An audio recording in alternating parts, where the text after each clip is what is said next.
समान नागरिक संहिता का मामला वैसे तो भारतीय राजनीति में बीजेपी द्वारा समय समय पर उठाया जाता रहा है, लेकिन विपक्ष के दबाव में कभी भी बीजेपी इस मुद्दे को संसद में नहीं ला पाई, न मोदी सरकार के पहले कार्यकाल में और न ही दूसरे कार्यकाल में।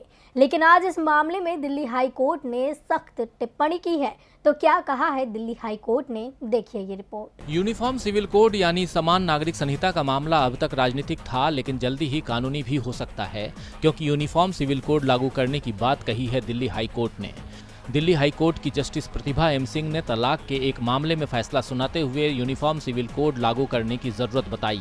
दरअसल कोर्ट के सामने ये सवाल खड़ा हो गया था कि तलाक को हिंदू मैरिज एक्ट के मुताबिक फैसला दिया जाए या फिर मीणा जनजाति के नियम के मुताबिक। पति हिंदू मैरिज एक्ट के मुताबिक तलाक चाहता था, जबकि पत्नी का कहना था कि वो मीणा जनजाति से आती है, लिहाजा उस पर हिंदू मैरिज एक्ट लागू नहीं होता। इस वजह से उसके पति द्वारा दायर फैमिली कोर्ट में तलाक की अर्जी खारिज की जाए। पति ने हाईकोर्ट में पत्नी के इसी दलील के खिलाफ अर्जी दायर की थी।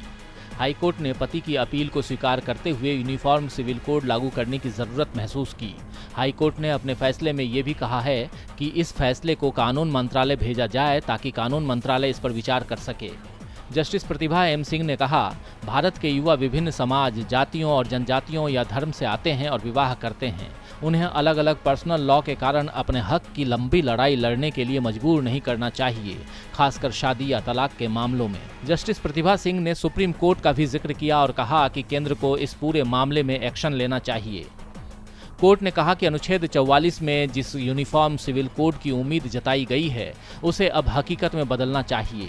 यूनिफॉर्म सिविल कोड देश के सभी नागरिकों के लिए विवाह, तलाक, गोद लेने, विरासत और उत्तराधिकार जैसे व्यक्तिगत मामलों को लेकर है। इसके तहत देश में कोई व्यक्ति चाहे किसी भी धर्म या जाति का हो, उस पर एक कानून लागू होता है। फिलहाल अलग अलग धर्म, जाति, जनजाति के लिए कई अलग अलग कानून हैं, जैसे Hindu marriage act, Indian Christian marriage act, Indian divorce act और पारसी मैरिज एक्ट जैसे कई कानून देश में मौजूद हैं और कोर्ट की टिप्पणी इन्हीं कानूनों को लेकर है।